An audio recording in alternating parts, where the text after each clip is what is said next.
แล้วก็ไปเลยเอาตาวี่ได้นอนี่เขารวมพ่อดีแต่ไปฮอดยังเมื่อเช้าไปนั่งทาแล้วเราหูจักคำตอบแล้วเนาะนะเราเป็นคนโชคดีเป็นนอพุทโธแท้เนาะกับกราบลาเจ้าค่ะสิไปไสน้อวันนี้ กราบลาเพิ่นว่าไปเที่ยวสงกรานต์แล้วบ่อืม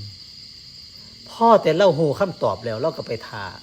ากระบินละพรมเนาะคุณสำลีอยู่จังหวัดอะไรเนาะสำลีหารสิทธิ์เดี๋ยวแวะมาใหม่เจ้าค่ะว่าซั่นเอาอันรู้จักไปราศี3.3หม่องอยู่ไสเพื่อไปไว้แท้ พ่อแต่เท่ากับบินละพ่มมาเอาอยู่กาฬสินธุ์โอ้กาฬสินธุ์ดินดำน้ำซุ่มเนาะกาฬสินธุ์ที่ทางไหนเนาะทางกาฬสินธุ์อยู่ทางอิหยังก็ซีอิหยังก็เพิ่นว่าอิหยังก็ล่ะสหัสสขันธ์บ่เนาะทาคันโทบ่ว่ากาฬสินธุ์